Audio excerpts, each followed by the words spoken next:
Hey guys, Caleb here from CDBS Studios, and I don't like to share my personal life a lot on this channel as I like to keep my discussions strictly into film and TV, but I figured I would make an exception today as I recently got back from a family vacation to the Universal Orlando Resort in Orlando, Florida, and did a couple days at the different Orlando parks. And over the course of that time, I started thinking a lot about the parks and how a lot they have changed over the years since I had originally visited them.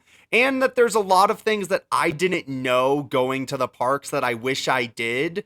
So, to kind of help other people who might be having the same issues as me, I decided to make this video series, a series where I'm going to go through all the parks at the Universal Studios Orlando Resort, and I'm going to talk about each of the parks, give some tips and tricks about each of them, and then I'm also going to go ahead at the end of these because, as you might know from the channel, I like to rank things. So I'm going to go ahead and also rank every land at the parks and also every ride at the parks. So, without further ado, let's jump into the video and talk about the tips, tricks, and rankings for the Universal Studios Orlando Resort parks.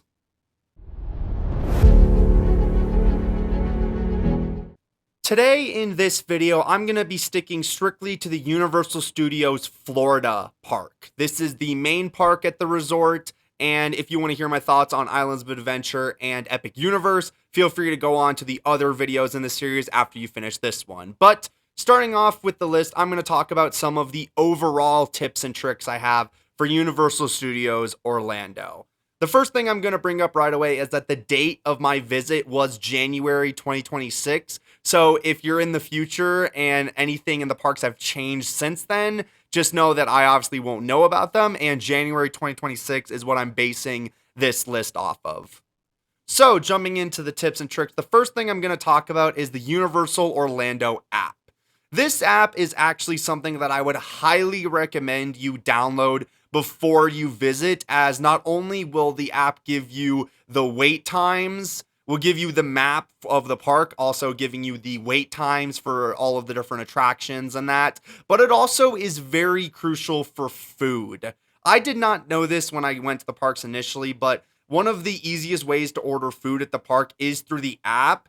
And it makes it so much easier, especially at certain restaurants around the park where you actually sit down at a table, order your food through the app, and then tell them the number of the table, and they'll bring the food to you, which makes it very simple. So my first tip that I would say before visiting the parks is definitely download the Universal Orlando app and also set up an account in the app so that you can also can order food while you're at the parks.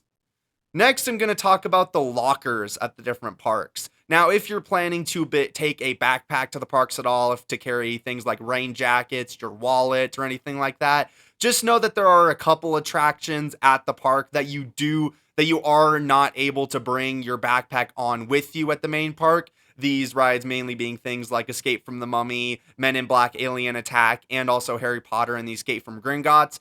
Pretty much every other ride at the park, you can either put the bag at your feet or you can hold it in your lap pretty much. So, but just know for the lockers, if for those couple attractions I mentioned, most of the times, because this park was built a decently long time ago, the lockers are actually built in a separate building, usually near the ride entrance. So just know that because occasionally on these rides, the exit actually takes you somewhere else from the entrance, you may need to backtrack a little bit to get your stuff. And in order to rent these different lockers at the park, you do actually need to have your park ticket. Now, you can actually use your phone if you have your park ticket on your phone.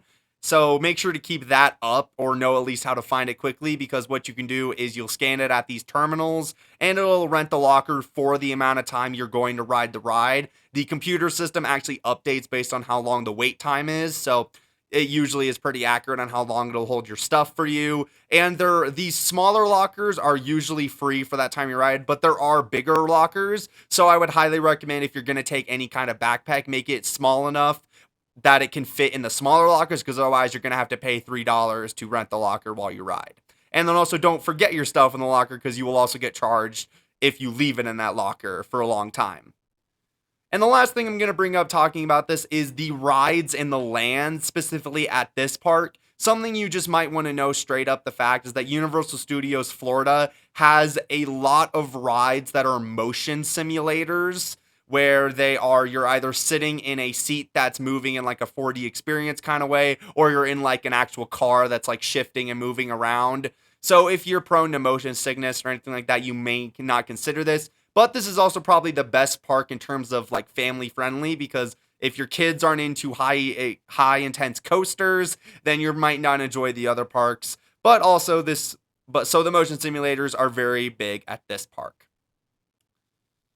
So now diving into the different lands at the park, we're going to go land by land to give my little thoughts on each of them. Starting off with the first land at the park, Illuminations Minion Land. This is the entry land to the park that is basically right inside the gate that you're going to go through first before trailing off to the rest of the park.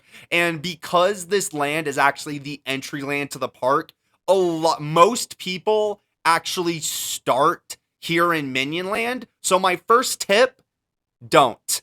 If you're going to start anywhere, don't start in Minion Land and start heading towards the back of the park, because one of the big things I noticed that the rides, especially in Minion Land, were like upwards of like an hour wait time in early points of the day, but later points in the day, near like later times, this was like one of the shortest wait times I had in the whole park was these lands after like 6 or 7. So if you're gonna do Minion Land at all while you're at Universal, I'd recommend waiting and doing it either last as you're leaving the park or later in the day, because the wait times will be way lower here in this park. And this is a pretty decently sized park that has a lot of different food options and also various stores for your Minion merch if that's what you want. So this is a pretty decent land also for the kiddos if you're taking any kids to the park.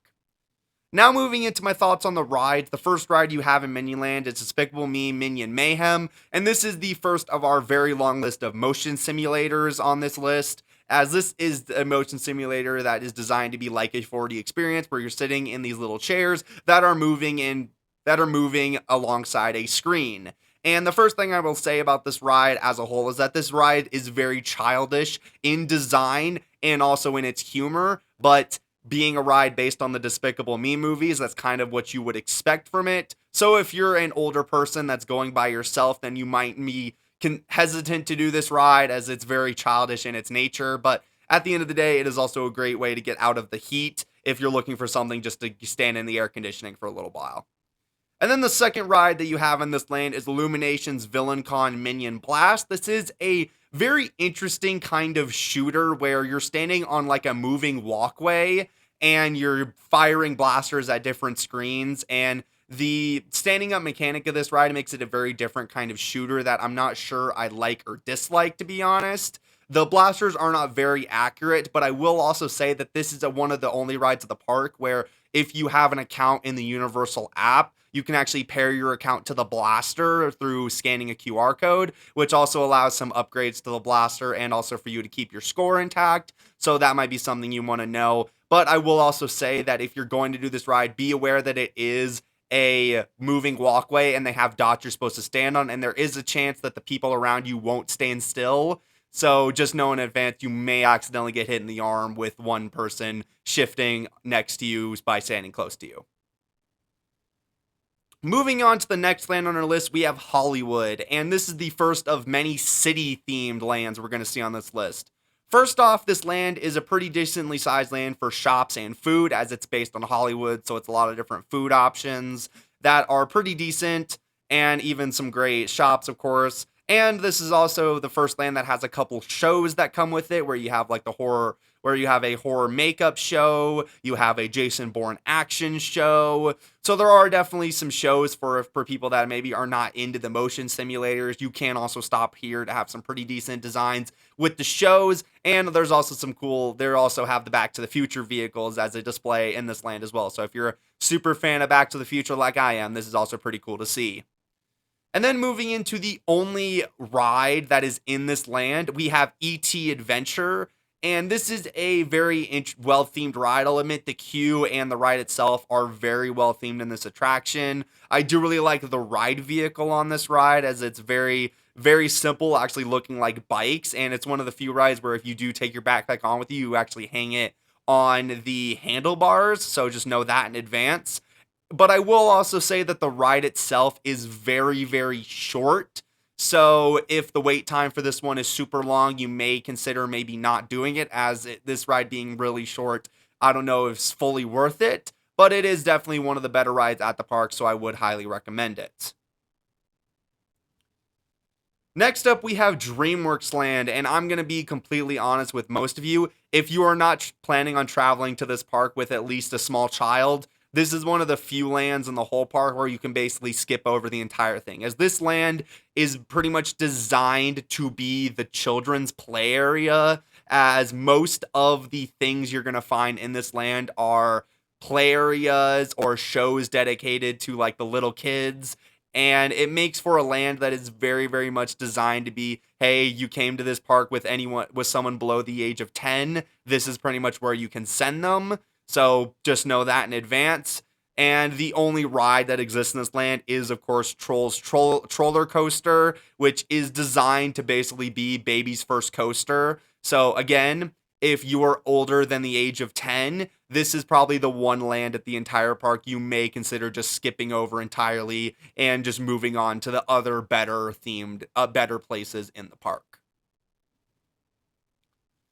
Next up, we have Springfield, which is probably the best land the second best land actually, in terms of theming, as they did a really good job of translating this cartoon TV show city to the real world really well. And this is one of the best lands, in my opinion, when it comes to food, drinks, and shops, as there's so many options here, from Moe's Tavern for the adults in your group, and even Lard Lad Donuts, which is what I would recommend if you're going to the park early for breakfast. It's a really great place to stop to get a giant donut to fill you up for the day, with also occasionally some shops and even some lower tiered Krusty Land themed carnival games, if that's your style as well. Coming into the first of the two rides we have in this land, we have Kang and Kudo's Twirl and Hurl. This is pretty much the basic kind of spinner ride you will expect if you've ever been to Disneyland through Dumbo. So this is a pretty simple short spinner that you're going to find pretty simple if you want just something nice and simple, just to air out at the beginning of the day. So it's pretty simple for that. But I will also say, if you're going to ride this ride, please keep your hands inside the vehicle, because if you don't, the operator of the ride will keep screaming it at you and will annoy everybody else on the ride. So please keep hands inside the vehicle. And then next we come up to the Simpsons ride, which is another one of our motion simulators. I will say that this ride is pretty fun, having a pretty well themed queue and a pretty fun motion simulator that's got some good laughs for someone like me who's a fan of The Simpsons. And it's a pretty decent ride overall, but just know it's a very short, very basic motion simulator, so keep that in mind. Next up, we have World Expo, which is the first land that's kind of feels very unnecessary, as it's an entire land that's dedicated to one simple attraction. It's not like we had more attractions in a land that got taken out. This is literally just designed to hold Men in Black alien attacks, so this land is very much themed to that. I will admit that there are a few food stands in this land that are pretty good, but they're not like over the top, like you have to flock there for it. Which brings us to the first and only ride in this land, Men in Black Alien Attack, which is your basic shooter ride where you're sitting down, cart is spinning around, and you're firing at aliens. So it's a very fun little ride that has some pretty good physical sets. The guns themselves aren't actually very accurate, I will admit, so it is very interesting. But on top of that, I will also admit this is one of my favorite queues at this park. So it's also great to wait in for that line because it is pretty cool. And then we come to the land that is probably most people stand out for this park, which is the Wizarding World of Harry Potter Diagon Alley. And man, this is a very well-themed land that is really well-themed in the form of Diagon Alley, offering many great shops and many great food, from Ollivander's to Madame Malkin's to Leaky Cauldron, There is a lot to do here in the park, and it is also one of those lands I would highly recommend you revisit when it becomes nighttime, because when this whole land is lit up, it looks very, very nice. And the first thing that many people will also know about this land is, of course, you can purchase these wands that you can use in the different windows around the Diagon Alley to actually cause magic, which is pretty cool. And I will admit, the first thing you might want to know about the wands is that any wand you've bought at any of the parks can actually be used here in Diagon Alley. So if you have previously visited Islands of Adventure or Epic Universe and have a wand you've bought at one of those parks, you can use it here in Diagon Alley, which is very useful. And at the same time, if you buy a wand here at Ollivanders, you can, of course, use it. So that's pretty good. Then we come to the first of our two rides in the park, which is Harry Potter and the Escape from Gringotts. This is a really fun little coaster that is a really good coaster, blending screens with physical sets. The queue is really, really well themed on this one. And this is one of the few rides in the park where the single rider line is really, really effective. As for me personally, I decided to do the single rider when I went with my family, and I got on this ride in less than 10 minutes when the wait time was over 40. So it is very useful if you're riding with a group that's okay splitting up. I would highly recommend you use the single rider line. You are going to miss out on most of the queue, however, but if you don't care about that and just want to do the ride, then I'd highly recommend single rider for this. Next up, you have the Hogwarts Express King's Cross Station, which is the other ride in this, which is a basic train ride that has a pretty cool show that shows in the windows of the train. But the one thing you do need to know about Hogwarts Express at the park is it's less of a ride and more of a vehicle to switch parks. As if you didn't know, this ride actually takes you from Diagon Alley here in the main park to actually over to Hogsmeade in Islands of Adventure. So you do actually need to have a hopper ticket to the parks in order to ride this ride. But if you do, and also you may be expecting you might need to ride this ride twice, as if your car is parked closer to the main park, you'll have to ride over to Islands, then come back to the main park in order to get back over. So just expect that going in. But on the other side, this is a fun ride. And the show is actually different that plays in the window both directions. But I do highly prefer the show on this side than the one over in Hogsmeade. Next up, you have San Francisco, the next of our basic city lands, where the food in this land, unfortunately, is also mostly brands, where you got a Haagen-Dazs, a Starbucks. So if you're looking for something like that, a reliable food or something, then this is probably where you're going to want to go. But this food is mostly brands and a very basic city land, leading us into the only ride we have here in this land, Fast and Furious Supercharged, which has a really good pre-show and queue, to be honest. Like, it's another one of my favorites. But when you get on the ride, it is a very basic, boring motion simulator, and probably one of the most tame motion simulators, to be honest. So take that for what it's worth. If you're planning to ride this ride when you're at the park, you might consider skipping this one. It is a little bit boring. Next up, we have New York, which is the last land in the park. And again, another basic city land. I will give this land, though, it has a lot of open space and a lot of shows they actually do here with the stage here, and also a lot of just open space to do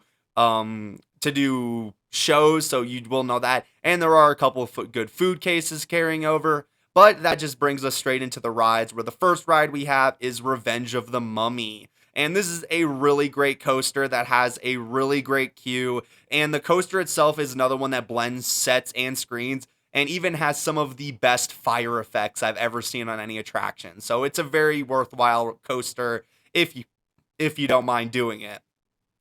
Next up, you have Transformers The Ride 3D. And this is one of the better motion simulators at the park, as it does the thing where it blends the screens with sets and is less of a motion simulator and more of an actual ride, which I appreciate. The sets and screens are also mixed very well, and you hardly can mention sometimes when they shift.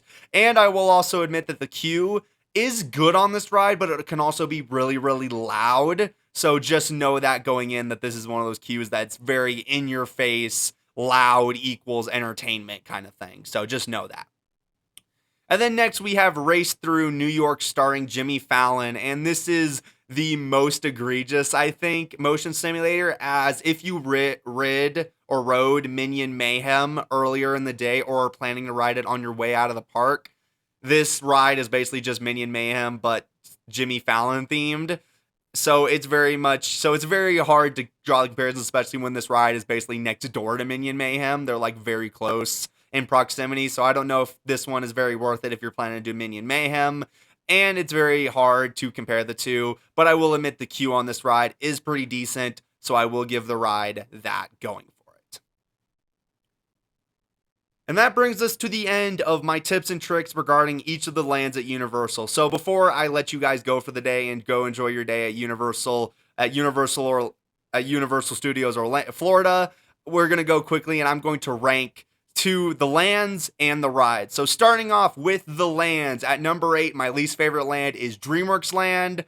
Pretty much like I said in the tips and tricks, if you're someone over the age of 10 like I am and not traveling to the parks with someone under the age of 10 like I did, then this is pretty much the land you can entirely skip and nothing will be missed out on, pretty much. Next up, I have San Francisco, which is the first of our many boring city lands on this list. And when the only thing your land has is as licensed food places like Haagen-Dazs and Starbucks and a really boring ride in the form of Fast and Furious Supercharged, I really can't justify putting this any higher than number 7.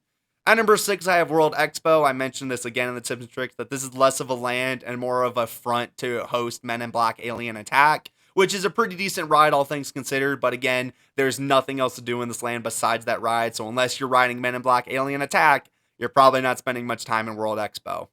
Next up, I've got Hollywood, which is a really fun land for a lot of reasons, having great food, great stores, some pretty good shows if you're into that, and E.T. Adventure is a really, really good ride, so Hollywood gets a lot of points in that regard, but again, when your land only has one attraction, it doesn't do much to pull it any higher than right here. Next up, I have Illuminations Minion Land, the entry land to the park, and a pretty decently themed land around Illuminations Minions. And it's a pretty decent ride. It's got some decent rides in this land, some good food. But overall, this is a land that, again, if you're traveling with someone over the age of 10, this might be one of the lands you're probably going to skip. At number 3, I have New York. This is the best of our basic city lands as it has 3 rides instead of just one. A pretty decent open-sized area that allows you to get out from the confined areas of other lands. And there's even some good shows that are shown here that don't require you to wait in a line or come back at a certain time for them. So this is one of the best lands in the regards. And then jumping up in a huge leap in quality at number 2, I have Springfield. This is, again, one of the best lands when it came to translating this animated show over to live action. And it's really, really well done, where you got great food, great shops, great stores, great rides, so much to do in Springfield that it's honestly so fun to just lose yourself here in Springfield. But coming in at number 1, my favorite land at the park is going to go to Wizarding World of Harry Potter Diagon Alley. Easily the best themed land in the whole park, offering great stores, great food, great rides, so much interactivity with the wands. And in fact, I could lose myself in hours here at this land. In fact, most of the times I'm going to Universal Studios Florida, I'm going to it for this land in particular because it's just so well done across the park. And then shifting into the rides, at number 13, my least favorite ride is Trolls Troller Coaster. Pretty much like I mentioned in the tips and tricks, if you're traveling with someone over the age of 10, you basically have no reason to do this ride at all. At number 12, I have Fast and Furious Supercharged. Great queue, great pre-show, probably the most boring and basic motion simulator in the entire park. Followed up very closely at number 11 with Race Through New York with starring Jimmy Fallon. Again, a great queue, but a very boring park, a very boring ride itself, especially when Minion Mayhem is right there. Next up, I have Illuminations Villain Con Minion Blast. Like I mentioned in the actual ride, this is a very fun little blaster ride, but the blasters aren't accurate. People are bumping into you because they can't stand still on the motion walkway, so it's a very hard ride for me to re-ride. At number 9, I have Despicable Me Minion Mayhem. Again, a fun simulator that has a lot of fun things to offer, but again, it's a ride that's very childish in nature, and as someone who is over the age of 10, this ride just doesn't appeal to me anymore. At number 8, I have Kang and Kudo's Twirl and Hurl, the basic spinner at the park that you're going to have a lot of fun if you're just looking for something short to do in the middle of the day, but it's definitely not a ride that I'm flocking to when I need something to do. Next up, I have the Simpsons ride, one of my favorite motion simulators at this park, as it's really great. I love the laughs at it. There's another great queue, but overall, again, it needs something more to kind of drive it any higher, especially in a park that's 75% motion simulator. At number 6, I have Transformers The Ride 3D, which is the best of the motion simulators, as it's less of a motion simulator, more of an actual ride, blending screens with physical sets, which I like, and it's a very, very decent ride. At number 5, I have Hogwarts Express King's Cross Station, For being a basic train that's just meant to transport you to Islands of Adventure, it's a very fun little ride that you do really enjoy. Again, I love the queue as it takes you through King's Cross Station, eventually through the platform to the platform 9 3/4. And I do mention I love the show on this side more than the one on Hogsmeade. So overall, very, very good. At number 4, I have Men in Black Alien Attack, which is the best of the shooter rides in my opinion. It's really great physical sets. The blasters are inaccurate, but they're still very accurate in most cases. I love the physical sets. The queue is great on this one, and overall is a very, very fun ride. At number 3, I have E.T. Adventure, a very well themed attraction that may be short, but it definitely makes up for it by having great queue, a great ride vehicle, a great story. Overall, a very fun ride. At number 2, I have Harry Potter and the Escape from Gringotts, a very fun little coaster that again blends screens with physical sets pretty perfectly, and overall I have no notes. But coming in at number 1, I gotta go with Revenge of the Mummy. This is the best coaster at the park, and in my opinion, the best ride, blending screens, sets, and practical fire effects perfectly to create a really great experience that I still remember even weeks after I took my initial vacation. And in my pick, the best ride at Universal Studios Florida. So there you guys have it. My tips, tricks, and ranking for Universal Studios Florida. If you are planning to also visit Islands of Adventure or Epic Universe and want to see my tips, tricks, and rankings for those parks, feel free to check the links in the description down below and check out the other episodes in this series. But without further ado, thank you guys all very much for watching this video. Hope you guys enjoy your time at Universal Studios Florida, and hope to see you guys all in the next one. Bye, guys.